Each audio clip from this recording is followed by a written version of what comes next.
ओम शांति। आज 26 मार्च 2022 की मीठी मुरली सार की मीठी सी मंथन। आज मंथन शुरू करने के पहले एक समय की चेतावनी जो भगवान हमें स्वयं सुना रहे हैं। गीत के बोल हैं, समय बीतता जा रहा, काल नगाड़ा सुना रहा, करना है जो कर लो भाई, भगवान चेतावनी सुना रहा। समय बीतता जा रहा, काल नगाड़ा सुना रहा, करना है जो कर लो भाई, भगवान चेतावनी सुना रहा। ओम शांति। स्वयं भगवान हम बच्चों को पढ़ाने आए हैं। बाबा कह रहे हैं, मीठे बच्चे, अब बेहद की रात पूरी हो रही है, दिन आने वाला है, अब वापस घर चलना है, इसलिए दर दर भटकना बंद करो। बेहद की रात अर्थात द्वापर कलयुग की रात पूरी हो रही है और बेहद का दिन है सत्युग त्रेता। उस समय हम दिन में होते हैं, दिन में उजाला अर्थात सुखधाम है वो। और फिर अभी रात में कलह कलेश की रात, अज्ञान अंधकार की रात ये पूरी हो रही है। आज की मुरली का गीत भी है, रात की राही थक मत जाना। तो रात की राही हम अज्ञान अंधकारता के जो राह पे चल पड़े थे वो अब पूरी हो रही है, क्योंकि दिन का उजाला आ गया है। स्वयं परमात्मा अपने ज्ञान के प्रकाश से हमारे अंधेरे मन को जगाने आ गए हैं और कह रहे हैं अब वापस घर चलना है, क्योंकि भगवान आ गए हैं। इसीलिए दर दर भटकना बंद करो, उन्हें ढूंढना बंद करो, वो स्वयं आ गए हैं। प्रश्न, कम से कम समय में हम कैसे भगवान को याद करने का, कर्म योगी बनने की प्रैक्टिस कर सकते हैं?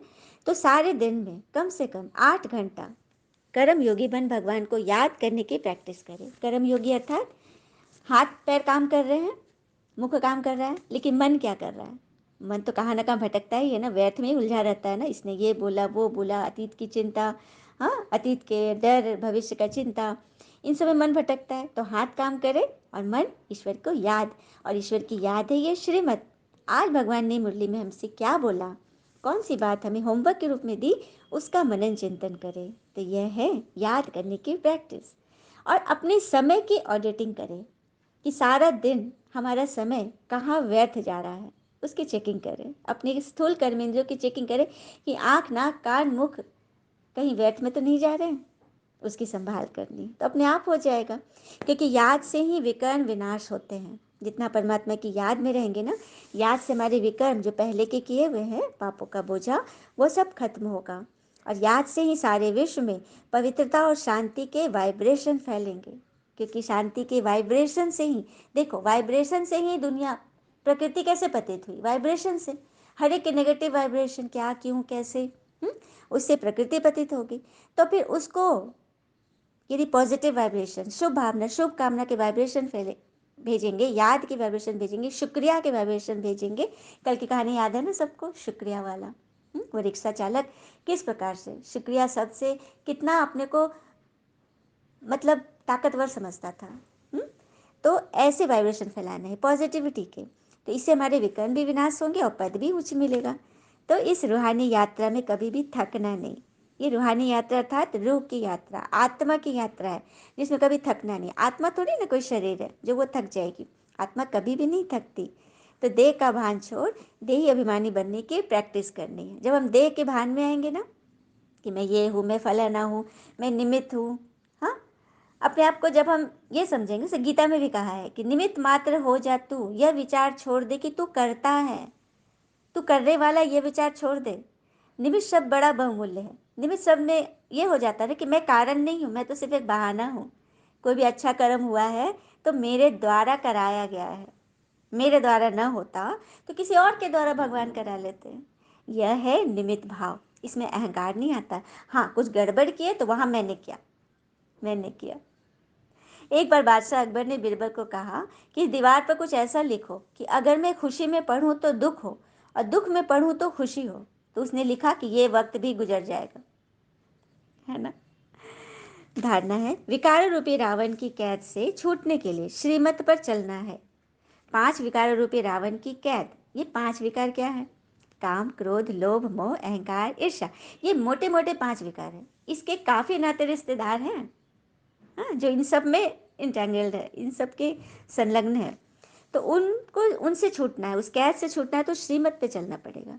गीत में क्या था, समय बीतता जा रहा, काल नगाड़ा सुना रहा, करना है जो कर लो भाई, भगवान चेतावनी सुना रहा। तो ये चेतावनी है, हमें श्रीमत पे चलना है, रावण की कैद से छूटना है, मंदिर लायक बनने का पुरुषार्थ करना है। हमारी सूरत भर मनुष्य जैसी, लेकिन सीरत आज कैसी हो गई है, बंदर जैसी। बंदर में बहुत विकार भरे होते हैं। तो उस बंदर रूपी मन को मंदिर लायक बनाने के लिए भगवान हमें ये ज्ञान सुना रहे हैं। वरदान है, ज्ञान युक्त भावना व स्नेह संपन्न योग द्वारा उड़ती कला का अनुभव करने वाले विजयी भव। ज्ञान युक्त भावना व स्नेह संपन्न योग द्वारा सदा उड़ती कला का अनुभव करने वाले ही विजयी बनते हैं। तो ज्ञान युक्त भावना क्या है? ज्ञान, सच्चा सच्चा ज्ञान, परमात्मा का दिव्य ज्ञान यदि हम अपने जीवन में उतारेंगे, धारण करेंगे, तो हमारी भावना कैसी हो जाएगी? ज्ञान युक्त। और योग द्वारा शक्तियाँ मिलेगी, परमात्मा की याद। याद करना सबको आता है। हाँ, किसी का बच्चा बाहर है, माँ एक बार सोचेगी बच्चा, चेहरा उसका आ गया सामने, यही तो है योग। उसी तो परमात्मा को याद करना, हर कर्म करते तो सब शक्तियों की अनुभूति करेंगे और सदा विजयी बनेंगे। इसीलिए ऐसे को सदैव समय प्रति समय सर्व का सहयोग प्राप्त होता है, जो अपने विचारों को बड़ी सहजता से संभाल के कहते हैं। चलिए एक और कथा सुनते हैं। एक बार एक राजा ने स्वप्न देखा कि उसके सारे दांत टूट गए हैं, केवल सामने का एक बड़ा दांत ही बचा है। वो बड़ा घबरा गया, सभी से पूछने लगा कि इसका रहस्य क्या है। कोई नहीं बता पाया। हाँ, तो एक विद्वान व्यक्ति जो काशी से विद्या प्राप्त की थी, वो आया, बोला मैं आपका ये बता सकता हूँ, आपके स्वप्न का फलादेश बता सकता हूँ। उसने बोला कि राजन, आपका ये स्वप्न तो बहुत बेकार है। इसके फलस्वरूप आपके सामने ही आपके परिवार के सभी सदस्य मर जाएंगे और आप सबके बाद मरेंगे। यह सुनते ही राजा को बड़ा क्रोध हुआ, उस व्यक्ति को बंदी बनाकर जेल में डाल दिया। दूसरे दिन एक साधारण सा व्यक्ति दरबार में आया, बोला राजन, आप अपना स्वप्न मुझे बताइए, मैं उसका सही फलादेश बताने की कोशिश करूंगा। राजा ने बोला, अच्छा सुनाओ तुम भी। राजन, ये तो बहुत ही अच्छा स्वप्न है। हम सभी प्रजाजन पर ईश्वर की विशेष कृपा है, जो आप जैसे धर्मात्मा, पुण्यात्मा, प्रजा पालक राजा को दीर्घायु, लंबी आयु दी है। राजन, आपके परिवार में आपकी आयु सबसे लंबी होगी। इस राज्य का यह सौभाग्य है कि आप कई वर्षों तक राज्य करेंगे। स्वप्न का फलादेश सुनकर राजा तो एकदम गदगद हो गया। उस व्यक्ति को विशेष सम्मान देकर काफी धन दिया। देखा हमने, दोनों ही व्यक्तियों ने स्वप्न का एक ही फलादेश बताया, दोनों का मतलब तो एक ही था। फिर भी एक व्यक्ति को बंदी बनाकर जेल भेजा गया और दूसरे को विशेष सम्मान देकर उसे धन दौलत और इनाम दिया गया। ऐसा क्यों? क्योंकि एक व्यक्ति ने महान विद्वान होते हुए भी अपने उत्तर और बोलने में उचित शब्दों का प्रयोग नहीं किया, बैलेंस नहीं रखा, जबकि दूसरे व्यक्ति ने साधारण होते हुए अपने उत्तर और बातचीत में उचित व सही शब्दों का प्रयोग किया।